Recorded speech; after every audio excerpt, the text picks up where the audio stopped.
Hey everyone, and welcome to Between Two Flags with Rosie Convoy, and you all know my co-host, Jason Bainbridge. It's been a long time, eh, Jason? Couple months? Oh yeah, it has been. It has been a while. I've been doing my stuff randomly on my own, but yeah, it's been a while. A lot of time has gone by, and but we're here. We're still here, still kicking it. A lot of things happening, but yeah, it's I'd like to take a couple of minutes right now and just dedicate the show tonight to my dad. So Yes, thank you for yes, everyone tuned in. I appreciate you guys being here. We have two very special guests on tonight, and I'm really looking forward to chatting with them. I'm very, very, very excited to meet Monica, and of course have Karl back because he was a riot when he was here. I really appreciate him, and it's so nice to yes, have you, see you again, Jason. yes. Thank you for inviting me back. I'll go through the I guess list for tonight. We have Monica Smit. She is one of the partners involved in the event called We Are Ready. She also comes from the Reignite Freedom movement, and she's actually got arrested during the COVID lockdown for demonstrating, uh, doing a bit of a Billy Takahika thing. And we also got coming on after that. We have got Karl Barkley from one of the original members of We Are Change, and he's he's set up a program to buy back controlling shares in the Marsden Point oil refinery, the only refinery in New Zealand. So, shall we bring on Miss Monica? Yes, of course. Without further ado, I'm very, very privileged and honored to introduce you all to Monica. Hi, Monica. Hello, can you hear me okay? We can hear you just fine. Thank you so much for joining us on our little show. Well, thanks. I'm actually jet setting in about 8 hours, so you caught me just in time. Yes, you are heading over to Lisbon in Portugal, are you not? Lisbon, Portugal, that's correct. Yes, for the epicenter of the We Are Ready event, I guess, because the Bilderberg Club are meeting there on the same weekend, and in fact, they've actually already had to change the venue, which I find quite funny, really. Yeah, well, they've been in, beefing up their security over the past few years. I think last year's Bilderberg event, it was very tight on security, and normally you get a big crowd turn up at the Bilderberg event in terms of activists and protesters and all that. Like I've been following wearechange.org. Luke Brodowski, I think his name is. Like he was a big proponent, very regular at the Bilderberg event. So you might run into him there. I'm not sure if he's going. He hasn't mentioned it recently, but I'm not sure if he's Well, going. yeah, there's quite a few already, alternative journalists there already, so it's pretty busy. I would have gone a little bit earlier, but I had a court case just yesterday, so I had to get that sorted before I came. So which is good because I'm off bail now, so I feel a bit more free to travel the world, so that's good. Yeah, And that's of right. course, you You have a show too. Make a little appearance here on the Rosie on Between Two Flags here. Thank you again for being here. It's my pleasure. You So the court case you're talking about, just a little background. Some people might not know a little bit, but just a little tiny bit of background on it. You protested during the COVID lockdowns and Oh, you got let me arrested, do the right? background because Okay. I can do it. I've done this a million times. Yeah, no, I was arrested for inciting people to protest. That was the criminal charge, I guess. So, and what they were doing in Victoria, especially at the time, is they were giving people bail conditions that silenced them. And so the bail conditions literally silenced me in my own home. I couldn't speak against the COVID restrictions to my family in private. So I didn't sign those bail conditions, obviously. That's why I went to prison for 22 days and waiting for the appeal of the bail conditions. And then when we appealed it, the judge agreed that they were onerous and over the top. So all of those, communistic style ones were taken away. About 4 months later, they took out a warrant to try and force me to give them password access to all my devices, that they have 2 phones in their custody. And they wanted access to Google Maps, Google Docs, Google Drive. So which they would have been like my entire databases of people with addresses and phone numbers and all the emails that people have privately sent me. So there's no way in good conscience I could give them that. But by not complying with that warrant, I did risk going back to prison for 3 months for breaching bail, plus a new criminal offence, which is actually worse than incitement. Anyway, a week after I refused to give them the data, they withdrew the charges. So it seems like that was a intimidation tactic that thankfully in that scenario I won. But yeah, so just 2 days, yesterday, all that was left on the charge sheet, which was originally 5 charges, all that was left was 2 COVID fines, for leaving my house, basically. And yeah, I got the best result I could possibly have gotten, which is I'm guilty of breaking the COVID restrictions. Obviously, I told them I was guilty of it, and I told them I'd do it again. But there was the prosecutor wanted me to have a criminal record. Like I wouldn't be able to work with children, for example. And the judge was like, why would you do that to a woman like her? She's not a criminal. She just broke the COVID restrictions. So actually, it was the best result that I could have possibly had. A magistrate is not going to argue the validity of the COVID restrictions, which is what I was trying to do. But she's like, this isn't the place for that. And so obviously I'm going to go back after them. So we'll see. Yeah, I don't think that a lot of these charges are sticking because the courts now are turning around all of the fines and all that, and because they were unlawful in the first place. And of course now there's a lot of evidence that they were completely a waste of time. But I think for a lot of the people like yourself, I mean, it was just a way to tie you down and strap your cash and just keep you under the thumb, really. They knew they were probably going to punishment by lose. process. Punishment by process. It's a thing they do. They just want to waste your energy, but luckily I've got a bit of energy. So I think a lot of that was going on in Canada too, wasn't it, Rosie? Yeah, we still have 4 guys from the Coutts blockade. They've been in jail for over a year now without any kind of bail, nothing. And actually there was another gentleman that was suddenly charged out of the blue. That was part of the original convoy to Ottawa. Just out of the blue, suddenly he was charged with all these charges. And so, yeah, he's about to have to go through the entire process too. But yeah, the 4 Coutts guys, it's quite unforgivable what they're putting them through. Like they haven't been able, their family members can't even go visit them. And they're being charged with conspiracy to murder police officers, and yet they have 0 criminal record whatsoever, and there's no evidence to tie them to it. And yeah, it's a sad here in Canada. That's from the convoy? From the guys that went to southern Alberta, the Coutts blockade. There's 4 guys that have still been in jail. They've been in jail for over a year now, basically since the end of, since they shut it down there because of, economic violence is a thing. So they changed the definition of violence to include like economic. So that's kind of how they crack down even more now. They just keep pushing back the goalpost, and the corruption is just absolutely infuriating. So my heart goes. The world's not really hearing about that though. Just so that you know, I haven't heard about that. And I mean, I spent 22 days in jail. Big deal. A year sounds. That story needs to get out more. It's if you go to Alberta Political Prisoners on Facebook, there's a group there, and there's a few people that have been fighting, and they just keep sharing it, and they're trying to raise awareness, and they're being met with a lot of backlash where people are saying, well, they conspired to murder police officers, so they deserve to rot in jail. But that was just a trumped up charge, and there's even a police officer that was recorded talking about how it wasn't real. So okay. But Thanks they're just keeping them in there as an example to others. So yeah, Alberta Political Prisoners on Facebook. Yeah, I'm a member of that link. I'll send you that link there, Monica. I'm a member of that group. I keep in tabs with it. Wow, that's really amazing. Yeah, same situation here. Now, this weekend there is a big major event going on around the world. There's a little picture graphic there. I gave you a little bit earlier there, Rosie. You want to bring that up for just a sec? Of course, It's a little bit outdated, this one. The I am. We Are Ready graphic.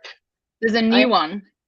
Is there? It's like just being posted everywhere, I think. Okay, But Yeah. this is, oh, that is an old one.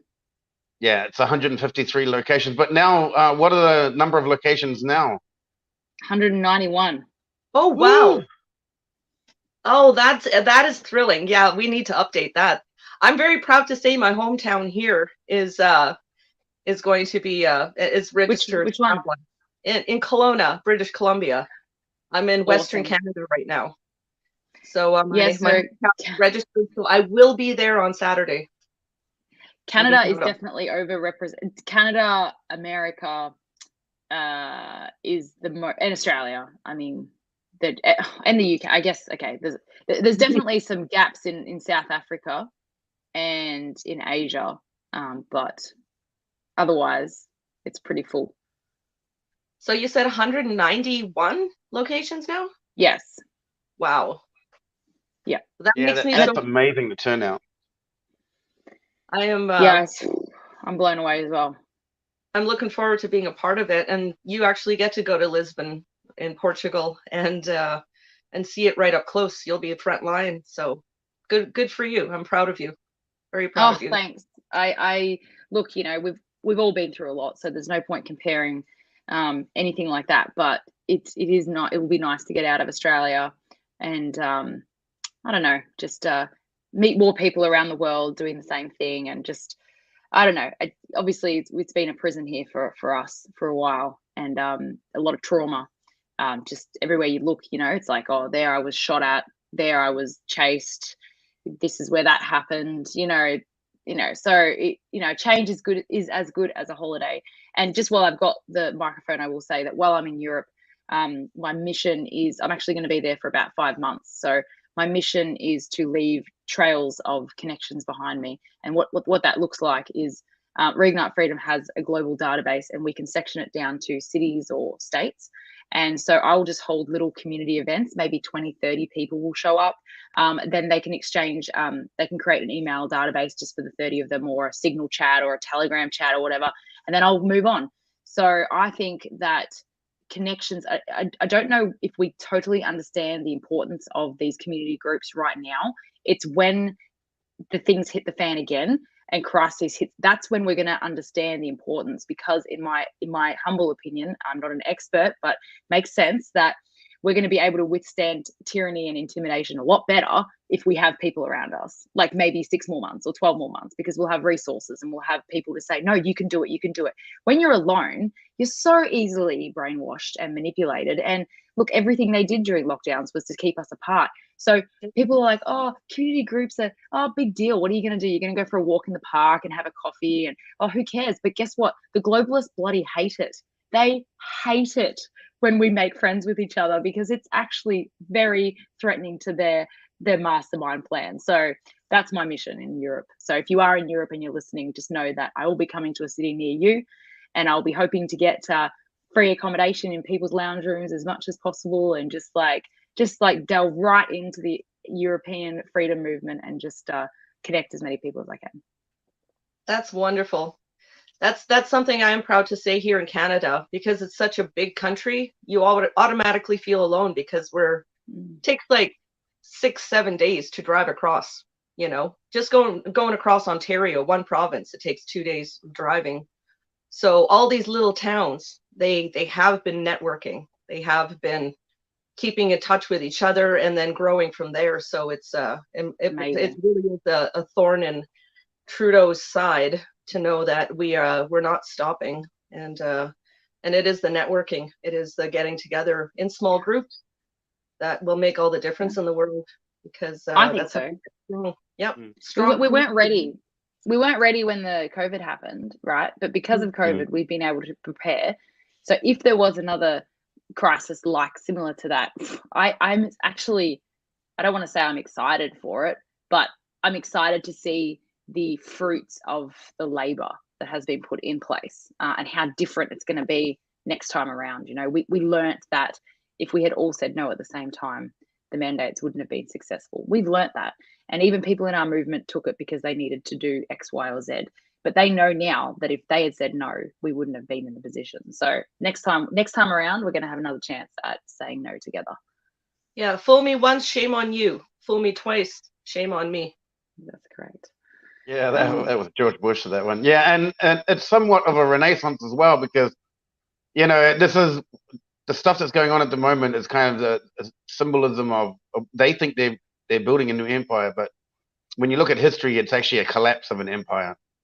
And you look at the Romans, for example, after they collapsed, a lot of the small groups and small community nations and all that, they got back their territories. You know, they took advantage of the corruption. Actually, they took advantage of the corruption. They took advantage of the decadence. They took advantage of the fact that these people couldn't coordinate with each other, and they took back their sovereign territories, and that led to the Renaissance. So that's an interesting historical fact, because I think this is very historical. You go back, I'm a history buff. You go back and look at this, you can see, although the technology has changed, you can see the moves again and again and again. And of course, the areas, you know, that expand. It's like a heart. The history is like a heart, and territory is like a heart, and they expand and they retract and they expand and retract, and people are fighting for power. And we're in a very small part of history. We're in a very small grain of rice in history. Yeah, well, but it's yeah, pretty significant. And I will say that there's more to the We Are Ready event than just, you know, an actual event on the day. It's the messaging behind it. You know, I have been in situations since the messaging was released where I've found actually a lot of comfort in that, just that sentence, "We are ready." And I obviously make it personal and I say, "I am ready." So when I'm feeling stressed about the court case or whatever, I'm just like, I'm ready. It's okay. Like, what is the worst thing that they can do to me? Like in World War II, people were starved, and you know, it was a lot worse than what we've been through. Less psychological and more physical, of course. But so really, what we have to deal with now is nothing compared to our ancestors. So really, we are ready, actually. And if we can believe it, even if we have to fake it at the beginning to believe that messaging, but if we truly do believe it at some point, then the fear is going to go away. And instead of, you know, trawling online and checking all the, oh, look what they've done there, oh, look what they've done there, you're just gonna be like, whatever. When it happens, it happens. I'm ready. It doesn't matter. And so I feel like if that messaging can somehow get into our subliminal messaging as a broader freedom community, I think it could be really powerful. It's impossible to measure, but I think it's empowering.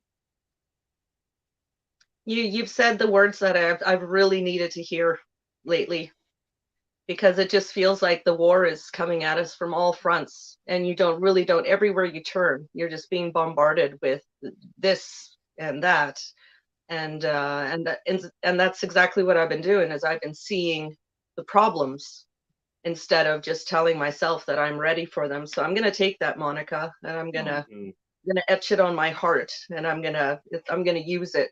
It's going to be my battle cry. You can you can reuse it any way you like. It's obviously it's 3 words put together, but yeah, no, I'm glad.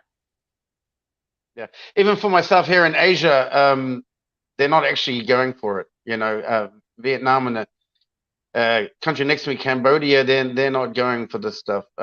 They are loosely aligned with the globalists, but when it came to the fuel crisis and all that, they didn't go with it. They're keeping the economy nice and sound, and they're keeping the farming nice and sound. They're increasing their efforts into global trade, and but of course it's a false sense of security for me. So, you know, watching what's going around the world, I've actually got myself ready. Like, we've moved into a larger property, we've started farming, we've got a little fish pool now, just in case something hits the fan and we need access to food. You got to prepare yourself for something. So you can eat all your fresh vegetables. You can grow your own, and even fish. You don't have to have a cow if you don't like killing cows. No problem. Plenty of fish. I like fish. That's the way to be ready as well. Yeah, or know someone who's ready, because not everyone has the. I do not have a green thumb in any way, shape, or form. I just really hope that I am around someone who does when things hit the fan. So. I just have to pray and hope for that. Because otherwise, if I'm looking for myself, I work too hard. I don't prepare for anything. So but mentally I'm prepared. That's all. I consider, like, maybe we'll have to go into the bush, and I have a van. I live in a van, actually. It's a nice van, but I'm a van lifer, and so it's got solar and stuff, and so I'm just thinking I'll just jump in my van and just go bush, and probably meet some people who are doing the same thing and figure it out. I was living out of my Jeep for the last year, more or less out of my Jeep. So, no, that's fantastic. Nice to meet a fellow adventurer gypsy type. Yeah, I'm a bit of a luxurious gypsy, though. I've got a shower in there and everything, so I can't really compare the same, but sure. Well, yeah, you really doing the glamping. Yeah, Rosie, you really sort of gave up your luxurious life and your cushy job, and you woke up and then you joined the convoy, and you really went for half a lever for a good over a year now. You've only just really settled down, so it's been 1 year and 3 months or so. You've been on the road. It was a year in mid-April that I left home, and just got back home for a couple of weeks. So, and then my father passed away this afternoon. So, he was a truck driver. I joined the convoy for him to begin with, and he loved to watch this show. I guess he didn't. He's 87, so he didn't understand it wasn't FaceTiming. So my mom said he used to wave at the phone when me and Jason were doing our show, because he thought I could see him. So Dad, if you're watching, I'm sure he is. I'm sure he is. Yeah. Wonderful. Now, have any sign of Mr. Barkley in the background there? Before I just go on to. Nope, he's not here yet, so you'll have to send him a message. Well, that's okay. So I just want to find out a bit more about Lisbon. What have you got planned? Like, you got speakers and all that? What's the plan for Lisbon? To be honest, I have nothing to do with the organising, so I'm just turning up, and I just hope it's organised. It looks like it is really well organised. There is even a video from Robert Kennedy Jr. to play for the event itself, which is pretty special. Obviously, it'd be better for him to be there in person, but he is running for president, and he's pretty busy doing that right now, and that's pretty exciting, I think. But there's a new poster out for Lisbon, and it's on the website, and it's got pictures of people's faces. So I don't know a lot of them, but yeah, I think it's going to be big. It's my birthday on the 19th too, so I'm arriving, and there's a little dinner planned with a birthday. So it'll be good. Well, happy early birthday. Oh, thanks. 35. Big old Canadian Victoria.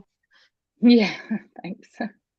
I almost get 2 birthdays, actually, because when you fly, you gain a day. So I'm almost getting a little bit extra than 1 birthday in the plane.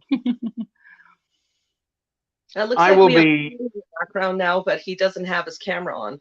So I'm going to wait a few minutes while we wrap up here. Yeah. Oh, he's there? Well, he is, but his camera looks like it's got the X through it. So his camera. Yeah, he often doesn't use the camera that often. Okay. Yeah. Okay, so we won't hold you up on. We know you're a busy lady, Monica.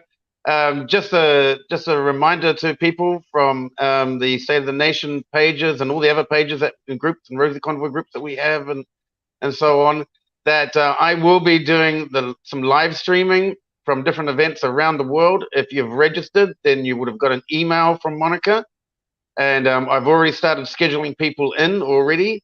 Saturday's looking fairly busy. I'm doing them in half-hour increments.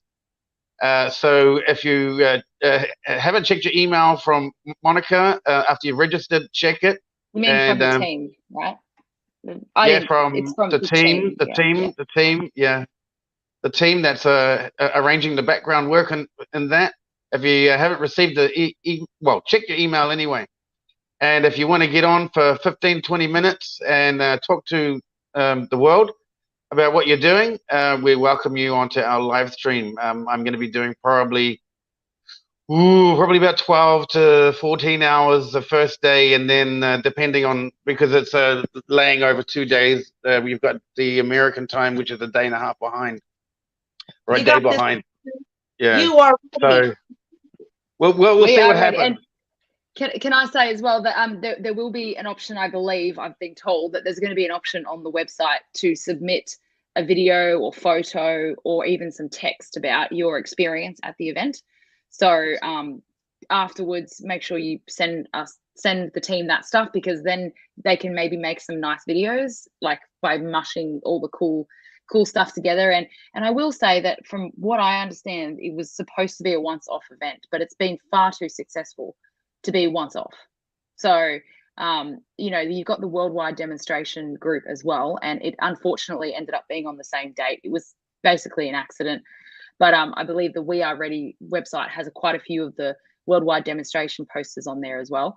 But obviously moving forward, they will collaborate better next time. Obviously We Are Ready was based on the Bilderberg Club meeting, so the date was inflexible, but next time it can be. And it seems that this is becoming a community group event, not a rally necessarily. Some of them will be rallies, but a lot of them, like one of them, you even have to hike an hour to get to. I just think that's hilarious. I love it. You know, like if one person goes, that is a friendship that will probably be there forever. And so I believe the We Are Ready events will continue in some capacity. So yeah, make sure you check the website, do all that. And yeah, the team was not prepared for it to be this successful. So there's a bit of clunkiness when it comes to people not being able to get in touch with organisers to work with them and stuff like that. It's just is what it is. Everyone's doing the best they can, but it's going to be great. So who cares? Yeah, just press go and start. More and more. Just keep flexing that muscle. You'll get there. Yeah. And just remember, it's not a protest. This is a unity event. We're just showing we're up. Done with protests. Yeah, protesting feels a bit like begging. We're over with it. It looks a bit beggy. It looks a bit beggy. I'm done begging. You know, it's like, you're not listening. I know you're not going to listen, so we're just going to do what we want, and who cares? So yeah. Right. Thanks, guys. I appreciate the opportunity, and you know, we'll definitely share these links around, you know, for the live stream so that people can watch them. For sure. Awesome. And Jason will send you the link for the Alberta Political Prisoners Group. Yes. And kind of check awesome. that out, see what's happening. And God rest your father's soul. Sorry about what happened, but I hope he's in a better place. I mean, this world is pretty stuffed up right now, so he's probably happier now. So yeah, God bless him. Thank you so much, Monica, and safe travels to you. And hug as many people as you can from me from Canada. Oh, I'm gonna have sore arms and a sore face from smiling and hugging so much. So I'll do that. See you guys. Thank you so much, Monica. Thank you. The best. Okay, we have Karl. I'm gonna bring Karl. He says he's blocked from our end, but Karl, I think it is because you have to enable your camera or some kind of camera. He messaged and he said that he's blocked on my end, but I'm going to try to bring him up anyway. No, it says, yeah, Karl, you have to bring up some kind of a video, even if you just hold a screen up or something in front of your camera. That's it's happened before on the show, and that's what it was, because you just if you could enable the camera, even if you put a piece of tape or something, that would make it easier. So did you want to queue up the video of Karl then, while we kind of wait for him to even put up an avatar or something, Jason? Well, while we're waiting for him to sort out his camera, I think what it is, if he's still listening, I guess he's probably still listening. I think what it is, like when you come into the back room here with when you go into the backstage area, you get the option to check your camera and check your microphone, and you got to make sure that they're both checked. And if that doesn't work, I'm not sure. Sure. Right, he's backstage. Oh, and then he's gone again. You did something, Karl. There. Okay, I'm gonna bring you up. There you go. Just bring him up without the camera. That's okay. Okay. We'll take a look at his little pictures. Oh, I have to bring it in. Hang on. I'm in the main street of Takaka on Golden Bay. Good afternoon, Carl. You're in Takika? Takaka, that's right. Yep, Golden Bay. Golden Bay. Where is that? Top of the South Island. Farewell Top of the Spit. South. How long have you been in the South Island? Oh, 2 months now. On my campaign. Okay, yeah, because you were in Motueka the other day. Yeah, I was at Motueka the other night. Yep. I drove straight over here. Okay, now. Sorry, mate. Go ahead. Carry on. Flag. Okay, so we want to get into it. That we now. You've been on the road now. So you've been on the South Island for 2 months. When did you actually kick this thing off? April Fool's Day. Good day for it. What April Fool's Day? You say, why April Fool's Day, Carl? The reason April Fool's Day is the day that New Zealand Refining Company changed its name to Channel Infrastructure, and as of that day they stopped refining fuel. Well, they actually carried on for another month, probably finishing off what crude oil they had and getting it to the point where it was just finished product on site. And then the following month they did their deep clean, which they would normally do prior to doing any maintenance, and then they should have gone into maintenance or put it into mothball if they didn't want to carry on. But none of that happened. They just laid off the operators on the 30th of May, and that was the end of it. Then they started destroying the place. Thank you so much for coming back, Carl. It's been a long time since I've seen you. I do remember when you were in last. So I understand that it's not. You're still with Operation Good Oil, but now you've changed it. You've upgraded. Yeah, I'm still with Operation Good Oil, but I'm the face of Operation Good Oil, and I've come up with a brilliant campaign. When I was with Operation Good Oil, I'd bought a parcel of shares over a period of few months. I aimed to buy 100 shares, and then when I was protesting out the gate, they couldn't say I was just a protester. I was actually an owner of it, a shareholder. So that's where I started from. And then Sherry's, the company I bought the shares through, sent me a link, and they said if you get people to join up, you get a $5 credit, and they get a $5 credit. So I've been pushing that idea, and I've been reinvesting my $5 back into the campaign or into the shares. And then a couple of weeks ago, there was the first annual shareholders meeting for Channel Infrastructure, and they sent me a link, and it said that didn't matter how small a shareholding you had, didn't matter if you had a small parcel or large, you all had a vote. So virtually overnight, I discovered that if I can find 100,000 shareholders only buying $20 worth of shares at this stage, we can take control of this thing and have a call for a special meeting and vote the board and senior management out of the place, put people in there that want to reinstate the refinery and get it operating again. So I've set myself a target of the 30th of May this year, which will be 12 months on since it closed, and the 59th anniversary of it opening. We will hit them with 100,000 new shareholders and call a special meeting. I told the guys at the closing last year, within 2 years we'll have this thing operating again. They said, oh, no chance. So. Well, I think it's a brilliant idea. I mean, the whole idea of it, and the shares are actually not that expensive. They're anywhere between $1.44 or $1.84. I'm not sure which one was correct. The other day when I checked, they were $1.48, and when I bought them originally in June, they were $1.05. So they're going up and down. The highest they've been since I bought them was $1.58, I think. About 3 weeks ago, they were really high, and then they came back down a wee bit. But they got down to about $1.40.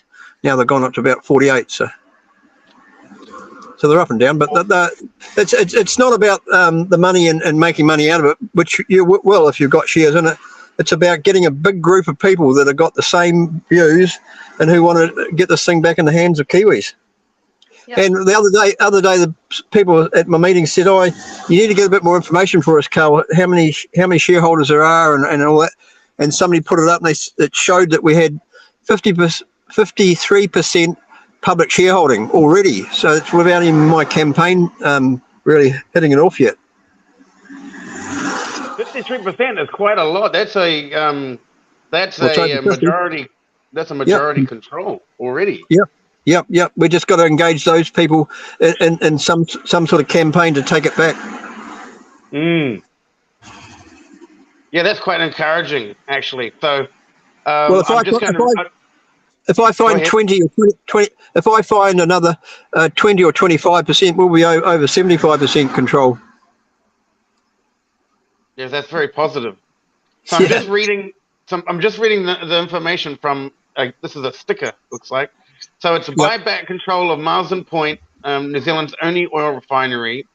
We are encouraging Kiwis to buy 100+ shares in Channel infrastructure, and there's your website, https://sharesies.com.r.bq. Now, this Sharesies website, what is that? It sounds like it's a sort of an aggregate for it, or it sounds like one of those investment apps or something like that, you know? Yeah, it's set up in New Zealand by a group of people that wanted to try and help small investors get into the share market.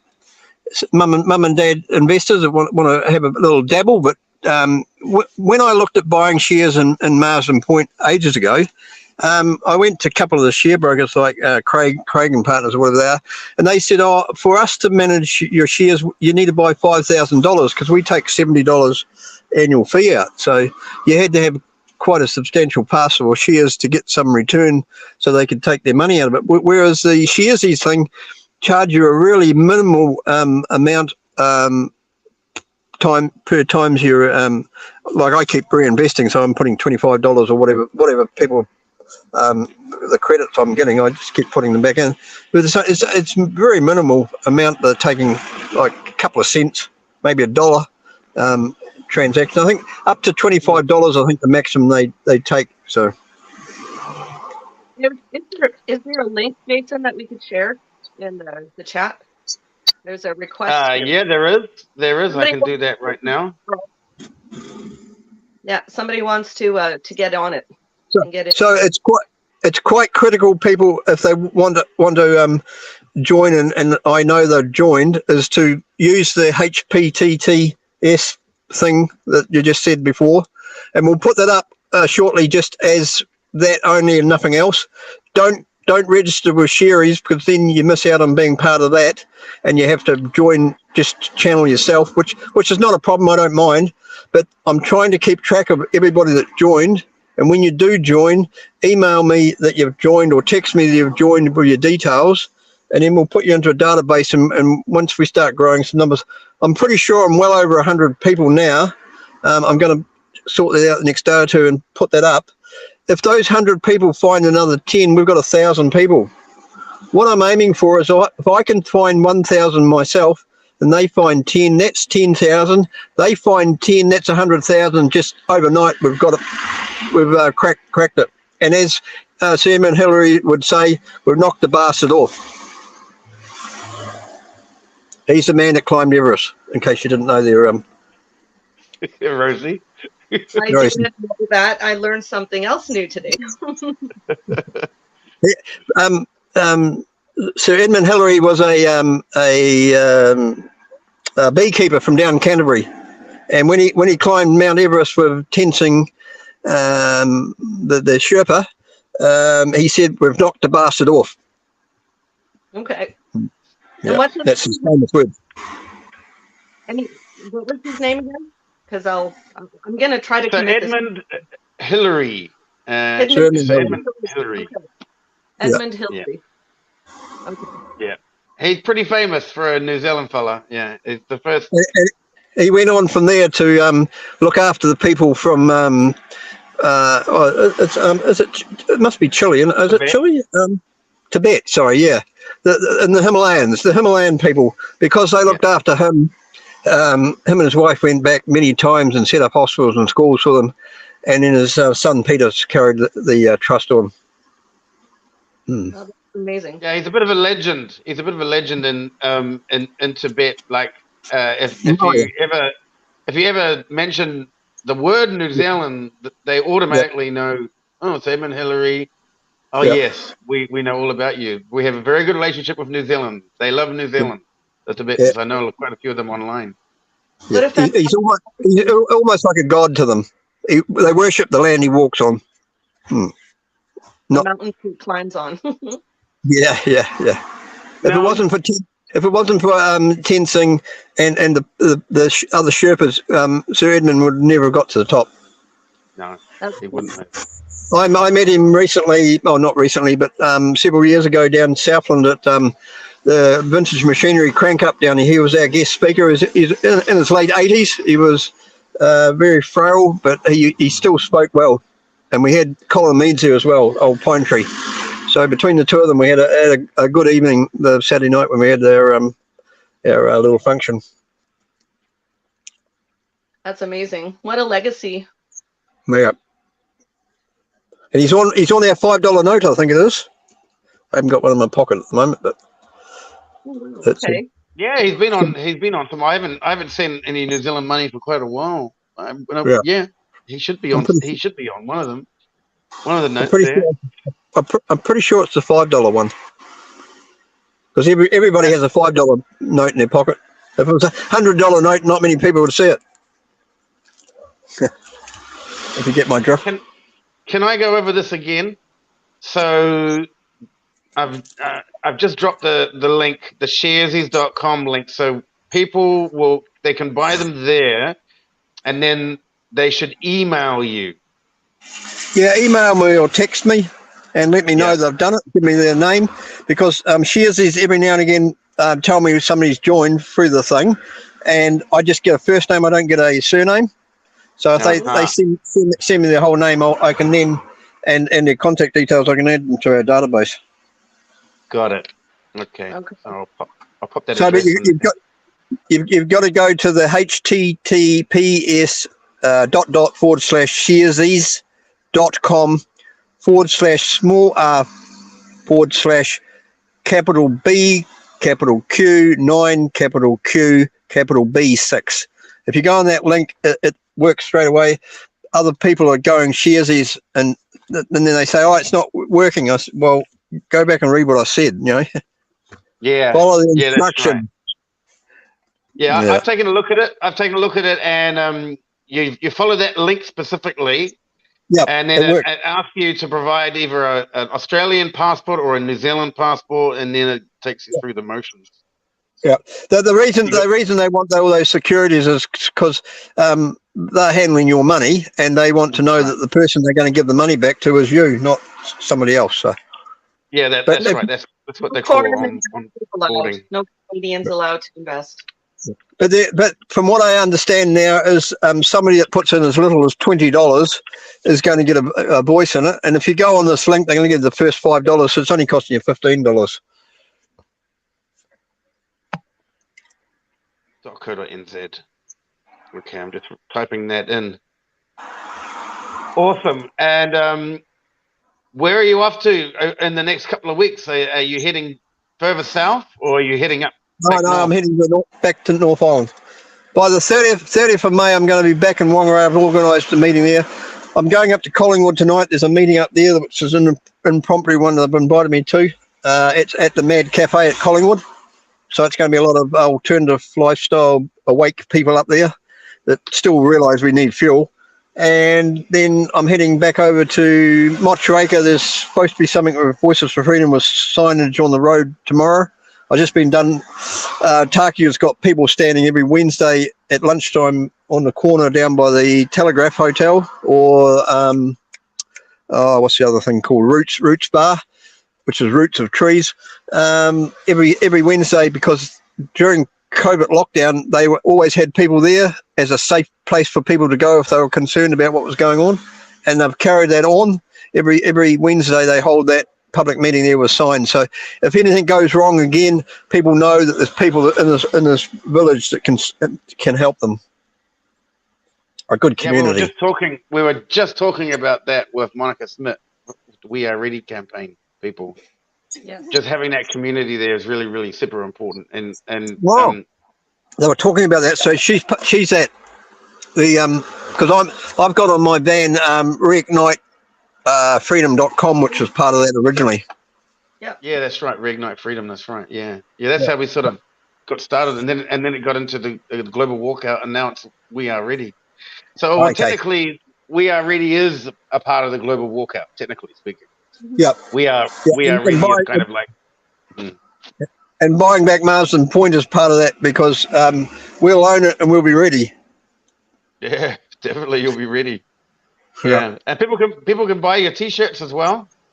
Yeah, the T-shirts are I'm doing them for $35 unless you're 2XL, and then they're $45. The little bumper stickers are $5 or 5 for $20, and my larger stickers are $25 or 2 for $40. Awesome. You're Yeah. model. I would love to put one of those stickers on my Jeep. So Well, just download it and get one photocopied and laminate it and stick it on. That's what I do all right. before my stickers turn. Otherwise, I can post you one, but it'll cost a fortune and probably get lost in the post. Yeah, there you go. I'm just showing that sticker there. Yeah. Oh, that would look great on my Jeep. It'd really stand out against the dark green. But yeah. But the reason I went green was because even though Marsden Point is an oil refinery, it's actually it's eco-friendly. The guys that have been running this thing for the last 20, 30 years, they've made it as eco-friendly as they possibly can. And what's better than be making crude oil in New Zealand into fuel and byproducts like bitumen, and CO2 was coming out of the stack. And the sulfur was been taken out of the fuel, which has been used for farming. But without sulfur, you can't make ammunition to protect yourself if you need to have a war. So they've taken off our. We haven't got that available. So it's just another angle I'm looking at. Excuse me while I burp. So we had 35 crude tankers coming here a year and 2 coastal tankers carting the fuel around and making all these byproducts, 120,000 tonne of bitumen. Now we've got over 175, maybe 200 fuel tankers coming from 7 Asian refineries, and we've got contamination coming. We've had 3 shipments of aviation fuel contaminated already. If they're contaminated, everything else is contaminated. And I have heard it, but unofficially, from somebody in the industry, that at Marsden Point, they pump the fuel through off the ships, through the pipeline, the 10-inch pipeline to Wherry, which is the Auckland terminal. This pipeline's 250 mil or 10-inch pipe. Twice a week from 7 o'clock to 11 o'clock, they're not allowed to load any fuel out of the terminal. Nobody's allowed on site while they change these huge big filters. And that's twice a week they're doing that. And it's been happening ever since the refinery was shut and this fuel's been imported. That never used to happen when Marsden Point was operating the refinery. So there's something wrong with the imported fuel. Yeah, and not only that, they've increased the carbon footprint. I mean, 35 to 175, that's a massive increase in carbon footprint. Well, we haven't done a final count up because I stopped about 2 months ago following the tankers. So we possibly have 200 tankers a year coming here now. Plus we've got a whole lot of tankers bringing their 120,000 tonne of bitumen here. Plus we've got container ships having to bring 200 20-tonne compressed CO2 containers to New Zealand. And I just heard now that there's somebody in New Zealand using dry ice, I think it is. That's not even being made in New Zealand now. They're bringing that in bulk. So dry ice, which is, I don't know, what's dry ice, but is it a gas or is that like a lump of ice that's dry ice? I don't know. But that's having to be imported as well. Plus the sulfur, plus the bitumen. It's just the carbon footprint is a hell of a big elephant. There's a whole tribe of elephants running around our country now from the footprint from this thing. Yeah. Yeah, well, it's because the whole thing's a scam at the end of the day. That's all. Oh, well, me and when me and Dave were following the tankers, I said, Dave, we've got some issues here. We're running short on tankers because at one stage we got down to about 2 a week. And I said, Yeah. this is just-in-time fuel. And then I said, oh, it's sometimes Justin's not going to turn up. Yeah, he's not going to turn up sometime. Yep. Yeah, Justin's not going to turn up. But I heard this morning from somebody on the Antarctica here. He said that they run out of fuel in Southland recently, and I've heard that from somebody else, but I hadn't heard this side of it. He said they carted fuel from Nelson down to Southland by road transport. That's from one end of the country to the other in the South Island. That's a complete waste of time. It's like 1,000 k or something, 800 k. It's so inefficient. It's so and it's inefficient and unproductive. I mean, you could fit it all on a boat. that would make a lot more sense. I mean, geez, Louise. Well, that's the logic of the New Zealand government, and since whenever. I've been talking to somebody else in the oil industry, and they said that the shortage of fuel hasn't just happened since Marsden Point closed down. There has been shortages prior to that. So they've been running the system wrong for a long time to try and make it uneconomical. Like taking the bitumen part of it away from the refinery 2.5 years ago was an uneconomical move. It was designed to take some of the equity out of the business. Yeah. What they could have done with their price was doubled their price, even because they're supplying high quality product. They could have doubled their New Zealand price and still been a third cheaper than the overseas imported stuff, which is falling apart, which is total crap. Yeah, it's madness. I mean, here they use low quality bitumen here in Vietnam, and the potholes everywhere. But the same thing's happening in the US now. Exactly the same thing is happening in the US now. There are complaints now coming up that they're spending their time. They put the roadwork signs up, and they strip them, but they don't go and redo them. Yeah, well, what it's all about is slowing everybody down. They don't want you driving a car, and then they're trying to make businesses uneconomical because it's taking so long to get their goods or go and do their job because they're stuck in traffic jams. It's all designed to drive the world's economy down. And the latest I found out, because I went looking for the BTUs of burning coal in comparison to wood, because that's another issue I'm looking at. I'm an engineer with boiler tickets, and I'm thinking, why are we getting away from coal?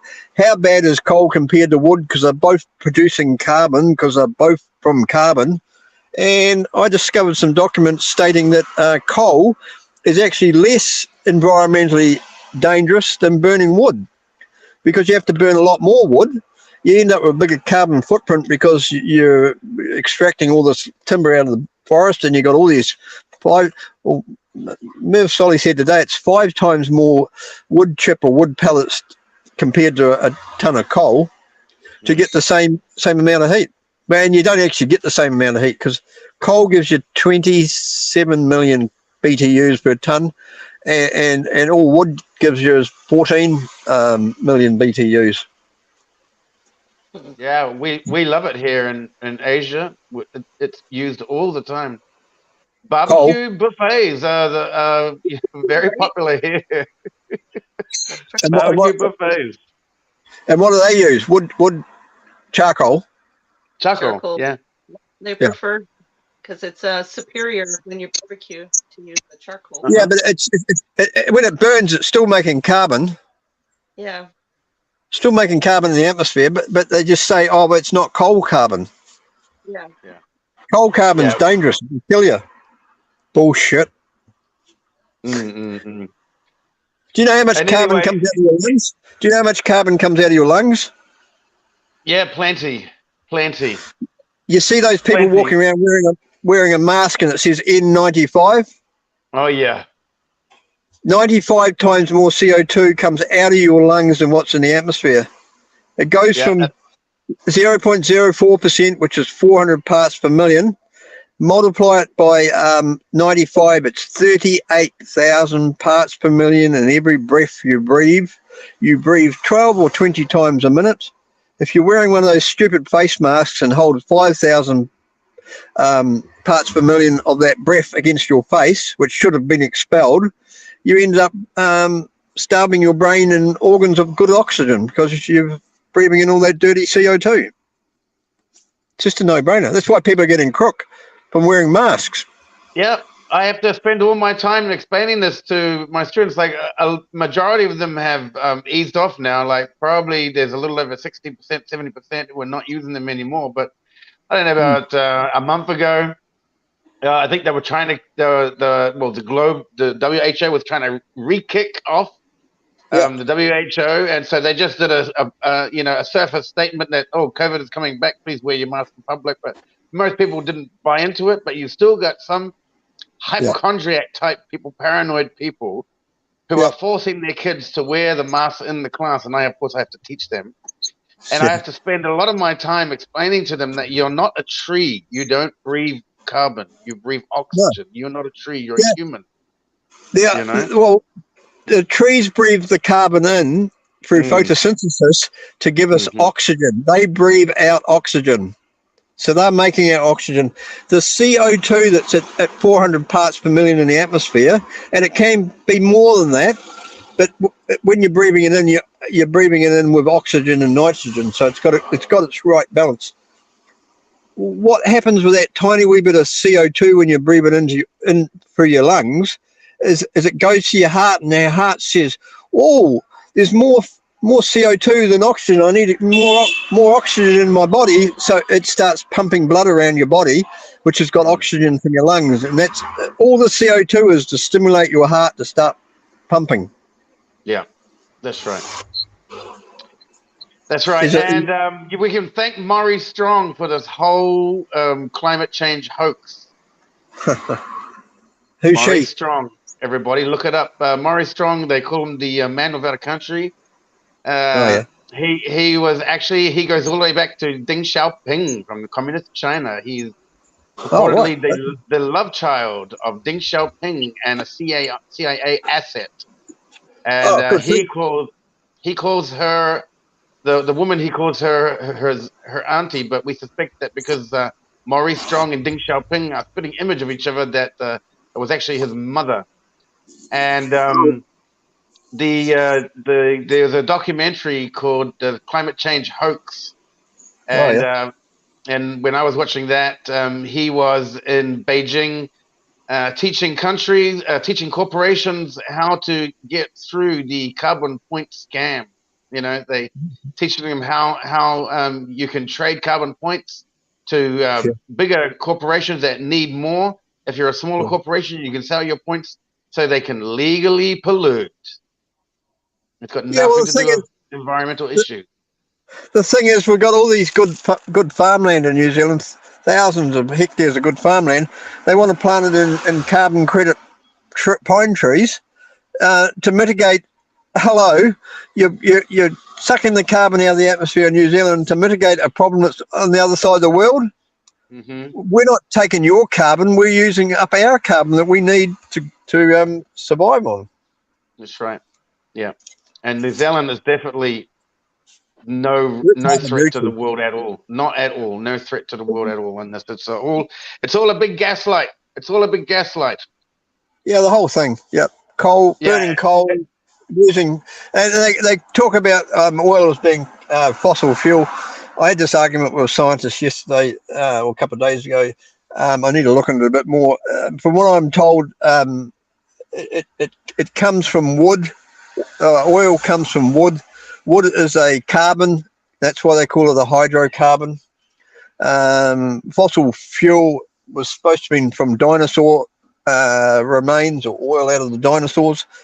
That may be mixed in with the wood because there's more trees than there was dinosaurs. So it may be part of it, but I was having a conversation with one of my students when I was living in China, and he is an oil driller, an oil explorer. He operates out of Mongolia, Russia area border. Yeah. And he gave me an affidavit.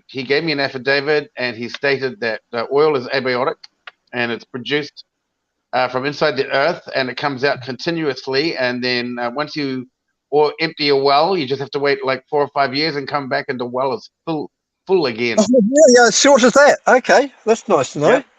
Yep. There's And I asked him why don't the government say something about it, and they said that the big oil corporations like BP and British Petroleum and Mobil and all that, they've got such a dominating market, psychological market. Control.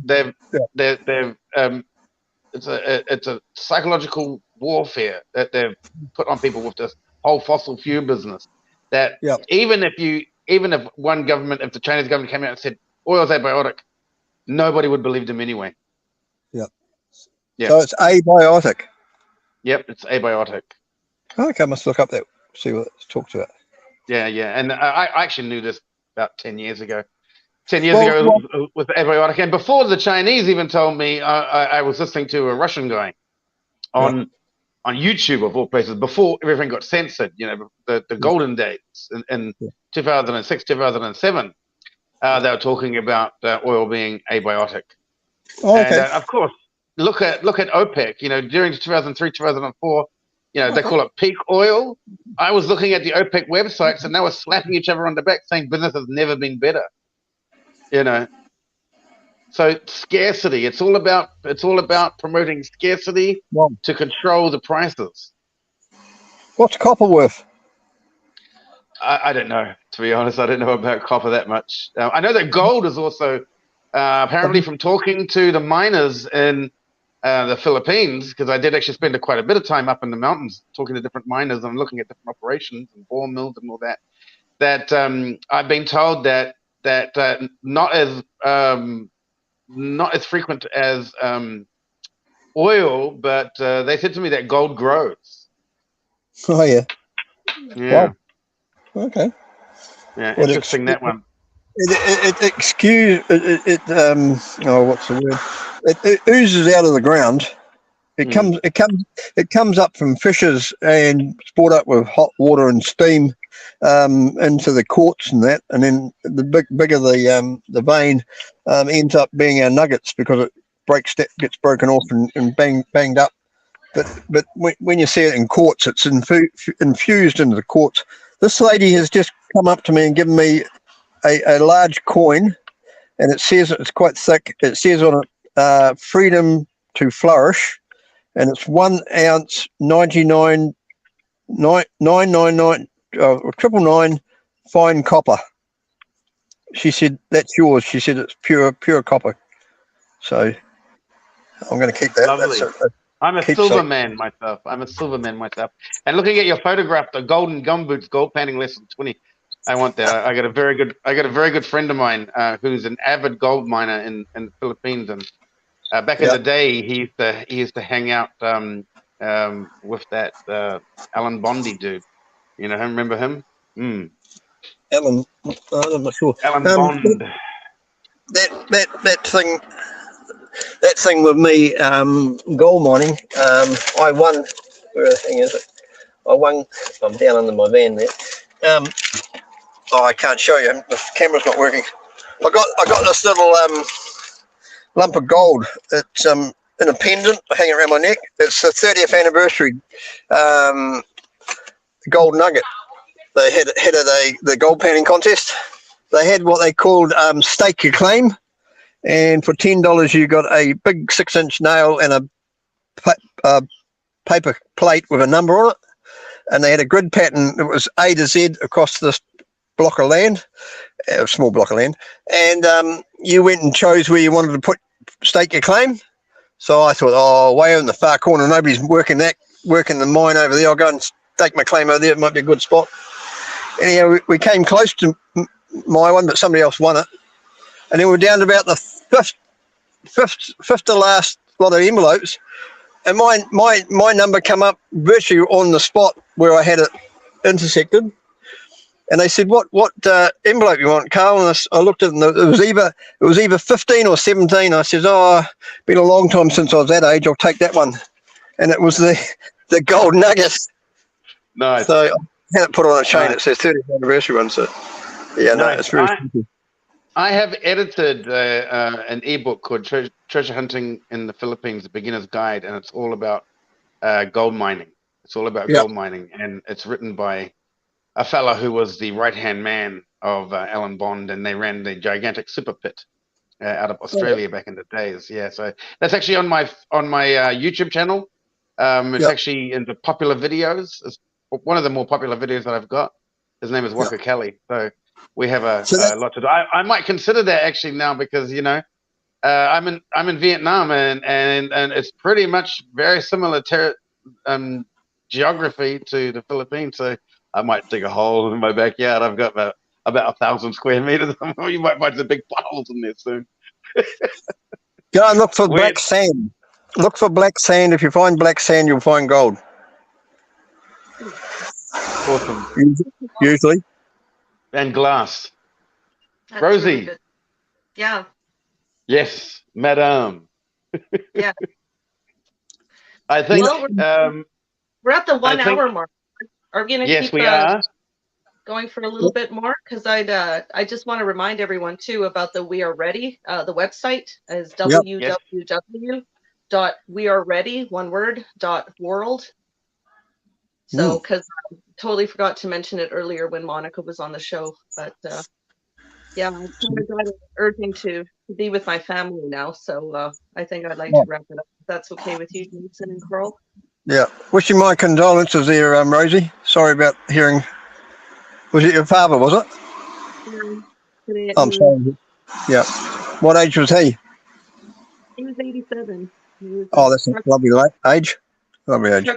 Truck driver and farmer, and definitely an inspiration for me joining the freedom movement. Salt of the earth. Salt of the earth. Good on him. Yeah. Definitely. And today's show's dedicated to your pops. Yeah. My dad, Wilhelm. Sorry, I didn't come on earlier. I forgot all about it and got involved with what's happening in Target today, and then I realised it was. I had trouble getting on. There's no problem, Carl. I see you live on Facebook quite often. You're a busy guy, so I respect that so much about you. Yeah, just unstoppable. It's probably better for Monica to tell her story of what was going on than me interrupting. So, yeah, I can go back and listen to what she had to say later on. Yeah. It's all right. I'm going to sign off there because I'm going to try and head out to Collingwood while it's still sunny and do some call on my traps on the way, and then go to this meeting at 6 o'clock. All right. Awesome. Thank you, mate, for joining us. And hey, I'm going to have to help you make a Facebook page about all of this stuff, I think. Yep. And by the 30th of May, we're going to make this thing. It's going to be knock the bastard off. Yep. Okay. Knock the bastard off. I think that's a good name for a Facebook page. So I'll get. We've knocked the bastard off. Knocked the bastard off. Yeah. Was it Edmund? Edmund? Sir Edward Hillary, right? Yeah. Dedicated to Edmund Hillary and his fortitude. He never gave up. No. And neither will we. No, I never give up. Anybody that knows me, I never give up. I change my angle sometimes, but I never give up. Yeah, change trajectory. So I'll contact you. I'll send you a message. I'll help you set up a Facebook page, so you can put all this information into one place, and as we go along. Send a message or an email. No, I'll just message you on Facebook. I lose things on Facebook. Well, that's why he's going to create a group so it can stay organized in one spot. Yeah. Just a place. I don't know if they're making it difficult for me, or it's just there's so much coming in. We'll give you a hand, mate. We'll give you a hand. Don't worry. We're good, and I'm on holiday for the next 3 months, so I'll help you out with it. We'll get it done. Oh, see what I did there? Come and join us over here. Come and join us over here. It's I've received quite a few invitations to come down there. So and a good friend of mine from New Zealand, she told me if she wins the lottery, she's buying me a ticket to come down and visit. So It's Someone it's get it, lottery come, ticket. come down under. I would We live, love to we live in down under. pick a kiwi fruit straight from the vine or bush, or how does it grow on a branch? Which originally came from China, by the way. It's Yeah, it like was Chinese gooseberry. Chinese gooseberry. Chinese gooseberry. Yeah, yeah. Yeah, we market it. We got one over on China. Yeah. Now they're trying to Yeah. pinch it back again. Now they're trying to pinch it back again. Well, it's great. It's A great. lot Like, of new information. Yeah. Chinese Yeah, gooseberries. all I'm right, gonna mate. sign Thank you very much for joining us. We'll let you sign up. I'm gonna talk to the comment section and see what we got here.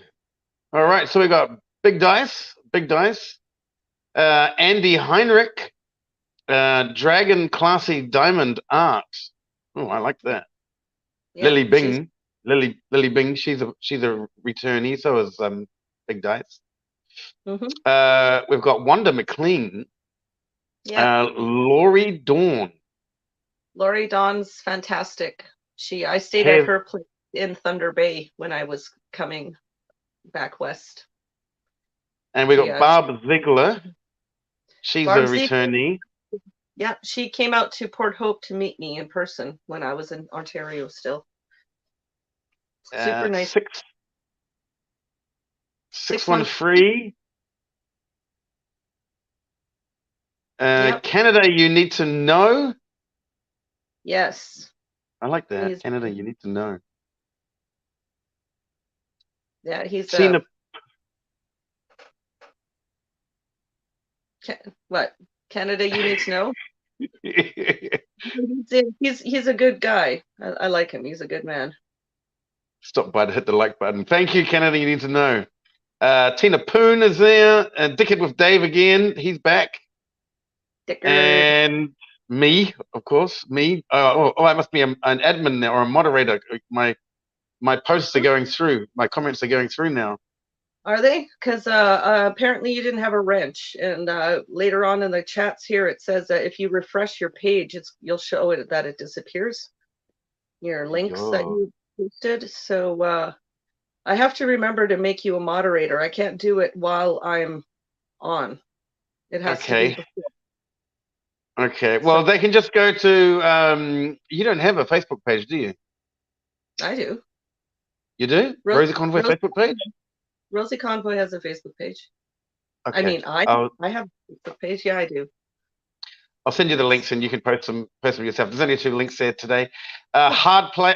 Big D. Let's go back. Hard place. Ironic frozen CO2. I guess he was talking about. Yeah. That's dry ice.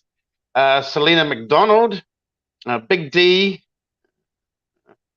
Okay, Selena McDonald says they used to have tankers going around from Marsden Point around the country as major ports delivering fuel. They used to. Now they get them from Asia. And by the sound of it, they're delivering them by truck now. Okay, Big D says millions for green car tires. Hello, all tires are made from oil. Yeah. They're the same freaking tires. They're not special. Yeah, exactly. Good night, Judy. Much love. That's Tina. And yep, heirloom. Selena McDonald says heirloom kiwi fruit grown on a vine. Well, that's the funny thing about kiwi fruit is that like literally the Chinese didn't like it and the Kiwis just loved it. Then the Kiwis modified it. And so we got that golden kiwi fruit. But now, we charge a Chinese asset. We charge back to the Chinese at a premium. So probably the only thing we've got up over the Chinese at this point in time. Yep. Yeah. Yeah. They got a bunch of the land in New Zealand, but at least you guys have the Yeah. 613 agrees with me. All right. Well, thank you very much. And Madame, you take your time out now for the rest of your day and do your thing. Give all my love to your family. I will. And thank you everyone who tuned in, and thank you so much, Jason. You're a good man, and I'm privileged to know you and very honored to have you as my co-host. You're thank you to Wilhelm for having such a lovely daughter. Yeah, Gonna try not to cry here. I've kept it together. Oh. But sitting in his room here, surrounded by all the things he loved. Well, I put the flags up myself, but yeah, there's a lot of pictures around me. All right, I'm okay. Okay. Just You got breathe. it. Just You keep got on. it. You got it. Just keep on trucking, right, Rubber Ducky? Keep on trucking. Honk, honk, honk. Teddy bear. Outro time. Oh, Tommy Temper, you got here just in time. We're signing off. Oh, yes. But Tommy Temper. thanks for popping in, Tommy Temper. You'll have to rewatch it on my channel there. But yeah, I love you guys so much, and all the best to everybody, wherever you're from. If you're in Australia, and or if you're in New Zealand, or like you, Jason, in Vietnam, or yeah, or in any of my Canadian friends, whether you're on the East Coast or you're on the West Coast. This is just a big old international, big old family, and I'm very grateful for all of you for being a part of my life. So thank you so much. And yeah, we'll see you again soon. Don't forget to go out on Saturday, on May 20th. Don't forget to go and be a part of the We Are Ready events in your look it up on your local, see if your local town is registered. So I know We Are Ready.world. Yeah, they've got a little section in there. We Are Ready, one word, lowercase, .world, and should be able to zoom in on the world map and get right down to whatever city will be closest to you. So please do that. It's not a protest. It's a unity event. We just have to show up in numbers and just show that we are ready. So I might put it on a T-shirt. I might actually get my paints out and write "We Are Ready" on a T-shirt. That way I don't have to hold a sign or vocalize it. It'll be very apparent on a piece of clothing. So that's what I'll do. So yeah, the one in Kelowna is at City Hall. So I'm pretty sure it'll be at your local City Hall. So just look it up. Click on the little location, little red dot with a, or the little upside down teardrop. Like, what do you call it? A locator. You click on that, and they'll tell you the address of where it's been registered for. So please let's show up in numbers. Please let's do this. I'm looking forward to being a part of a global movement this Saturday, May 20th. So on that note, Jason, you're the best. I hope you have a really great rest of your day. And I will sweating my pants off in Vietnam. It's nice and cool here now, but there's a thunderstorm warning, so it should get pretty humid here pretty quick. But thank you everyone for being here. We'll see you again next time, all right? Take care. Goodbye, everybody. Don't forget, State of the Nation. Rosie Convoy. Am I in Ottawa Saturday? No, I'm in Western Canada now. I'm in British Columbia. Okay, guys. Love you all. Hug your loved ones. And if your parents are around still, go give them hugs. Or phone them. Just tell your folks you love them. Tell everyone you love them. Do it often. You never know what's coming. So on that cheerful note, just love each other, guys. All right. Talk to you soon.